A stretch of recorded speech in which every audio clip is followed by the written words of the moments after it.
asked to do. Hopefully you won't be doing this on Friday afternoon so that they'll be in the morning, and then you'll be able to help them have a little bit more energy for addressing this. Because it's very dense, isn't it? And it's something that we really have to focus on individual pieces to figure out what it's asking. So you might think about it that way. Give them a section and ask them to compare the two and tell what they notice. On the back, there's a note. Did anybody have a chance to look at that? Anybody like to share what they noticed about the note?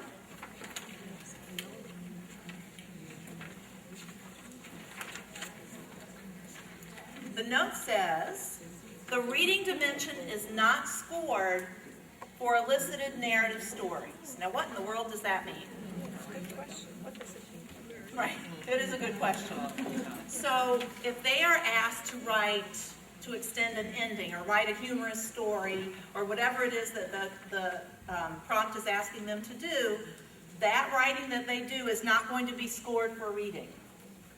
Okay, so this part of the rubric would not be used. Is that making sense? It would just be scored for written expression and language and conventions, but not the reading piece. And it's okay to say it doesn't make sense. Because I remember when Patty and I sat down the first day, we were like, but they've got to read the story. Right. How are they That's going right. to do it if they didn't read the story? And then the other piece of it is that there will be specific rubrics and scoring guides for specific prompts that are specific just to that prompt. Like the MyAx one will have a scoring guide that's going to be very specific to what they were asked to do. But this is the condensed rubric that's just a general overall rubric for scoring the prose constructive response items. And this one is for both narrative and informational text, I believe, writing. Yeah. Okay. Any questions about this? All right, let's talk a little bit about summing up our assessment pieces. So at your tables, just for a minute, talk about how these pieces fit together. We've got classroom instruction quarterly assessments that are coming up, right? And then in 2015, the park assessment. So talk at your tables for a second about what the implications for us are. How these pieces fit together.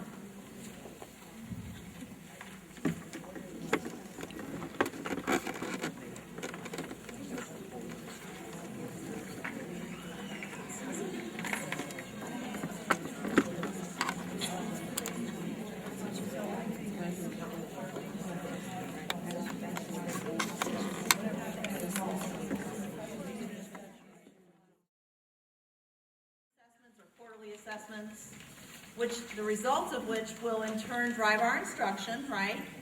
Depending on the types of information that we get back, and then ultimately in another year or two, 2015, however we count it, 2 years, I guess, we will experience the park assessments for the first time. But that's where we are for assessments at this point in time. Okay? Yes. Oh, I'm sorry. I thought she had a question. Any other questions about assessment that we can address here? All right, we're going to talk about getting into this writing fundamentals unit that we brought today. So, when you guys go back to your schools, this is the next piece that you're definitely going to want to do with your reading language arts teacher. So let's all grab this form called Digging Into the Unit. I'm going to walk you through it, but I'm going to show you guys where to find answers. Because you guys are going to have a room full of staff members saying, where do I find this, and how do I get it, and where does it come from? So, on your sheet today, I filled out a sheet with where to find all the answers. Because this is really going to show you how they need to plan their writing lessons. Okay? And when I talk about planning their writing lessons, that means in the direction of FFT. So we want to make sure that we're preparing them because they're used to writing what kinds of lessons? Typically reading. So FFT, I know in our school, our principal wants to observe everybody in writing, and she also wants to observe them in reading. She wants to have observations for both. So every school is different in terms of that. Right. But the bottom line is they got to know how to use the lesson plan format and where to find the information. So this is an orange sheet. So let's look at the first column, student outcomes. Now these are some think abouts. When you guys take this back to your school, it's just like knowing your students and their proficiency level. You may want to have your staff actually answer these questions. Or you may have them do a bulleted list. I know a couple of the ladies up front were saying, you know, we did a lot of this PD last year, so just know your audience if you have new teachers in the building and how you're going to present this to them. So when we look at this student outcomes, how are the outcomes from more than one strand structured?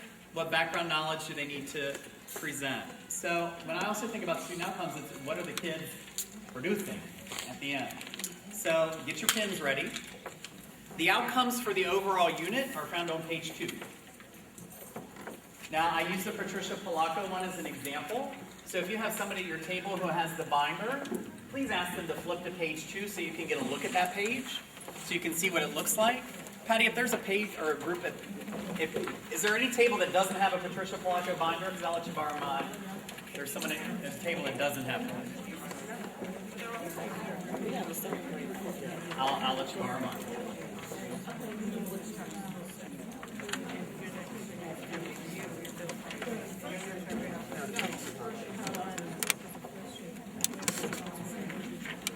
You guys have a third grade?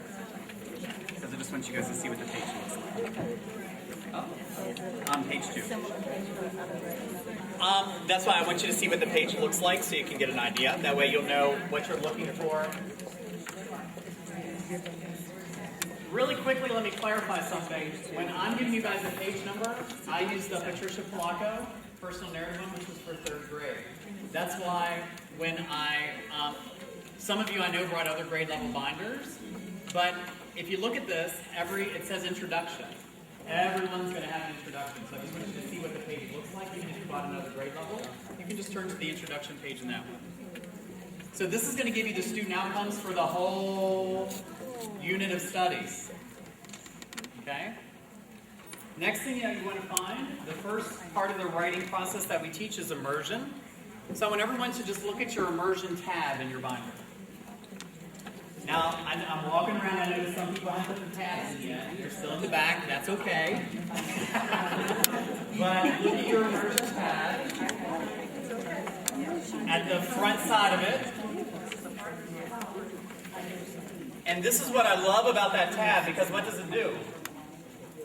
It tells you everything about immersion, what it is, and what are the objectives of the immersion lessons. And it actually says students will.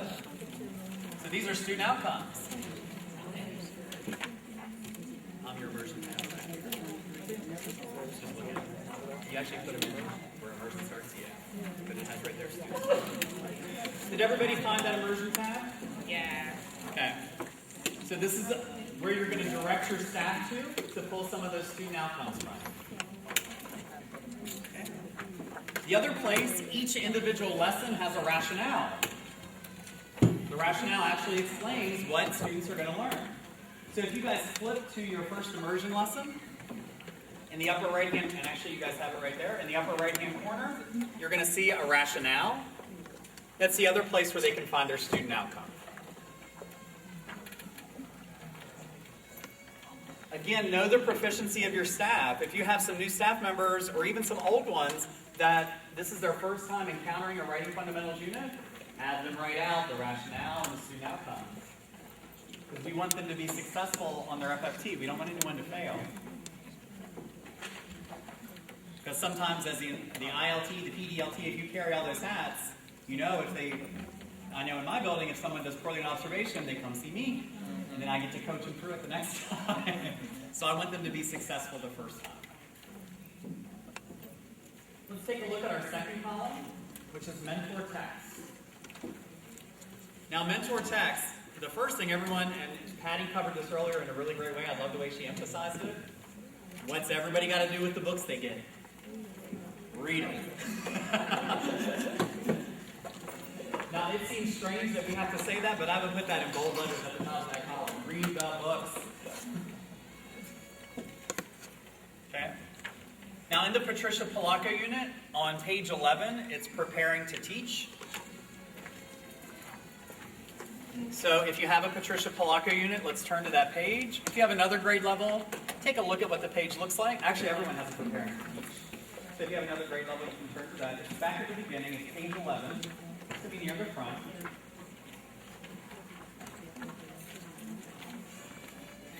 I like this page because it tells teachers how to interact with the text before they share it with the kids. So these are all the things that you need to be thinking about as a teacher as you're reading the text, because this is how your students are going to be interacting with the text as a writer. A lot of times when we're reading a text as a reading teacher, I just think, okay, I got to teach main ideas, supporting details. It's not like that anymore. We're teaching them to look at a text like a writer. Oh, wow, this is their craft. This is how they use illustrations to expand the story, or this is how they use colorful language. One of my teachers in my building actually turned this into like a think about sheet for students to use when they're encountering text.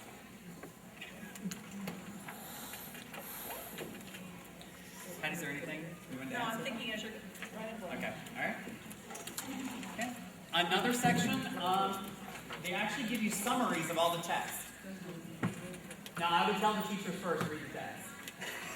Because if you don't tell them that, what are they going to jump to? And they're, oh, I can just read the summary, I don't have to read them. No, read the whole text. But they do give you summaries of all the text in the beginning also. I didn't write down the page number for that. If you flip, you should find it. Right after that page? Not 100% sure. But it's in the beginning. It's going to be before the lessons start. And actually, you found it. What page was it on? Just a second. In the second grade, when it's okay, what page? 19. In the second grade, when it's on page 19. Probably close to the same spot in the other grade levels as well. Yeah, good. One of the things that helped us when we started writing fundamentals was, in terms of reading the text, was to read them as a grade level at collaborative planning, and then we could post it, the crafts that we saw as a group, because everybody saw something different as we were going through them. So that sort of takes away the task of trying to figure it out on your own, what is actually good to focus on in each of those mentor texts. Now, Randy, are you talking about this as a way to look at the entire unit or at a particular portion of the unit? I like that question. I would use it for either one, Patty. I think they could use it for an individual lesson. What I've been using it for, and this is my mindset when I take it back to my staff, is that I have a lot of people who haven't opened the binder. So how am I going to familiarize them with all the tools that they need to start planning their lessons and be successful? So before I throw FFT on them, I like, and that's what this young woman back here was asking. She's like, so wait, is this the lesson plan that they want to use for FFT? No. No, yeah. Right, she was saying, is this the format for a writing fundamentals lesson? This is like getting your staff exposed to it, getting them familiar with it, so that you can guarantee that everybody's on the same page with how to use this binder. Okay? So let's move to lesson sequence. So lesson sequence, and this is actually a part of FFT. This is a column you can lift, and it's going to go in your FFT at that overall arc of the lesson. Okay? Each tab defines and explains the step of the writing process. So what's the first step in the writing process all our teachers are going to be using? Immersion. So they're going to find everything they need to know about the immersion process, how it starts the kids off and where the kids finish in immersion, and that's going to be in this column. Then, if you guys look at pages 14 through 18, how might their lessons directly connect to their reading instruction? So when you guys look on pages 14 through 18, there's all your Common Core standards that are addressed in each lesson. And look at how many of them are actually reading based. Reading, language. So if you have a teacher saying, how does this connect to what I'm doing in reading? How does it support? You just have them turn to this page and say, let me show you.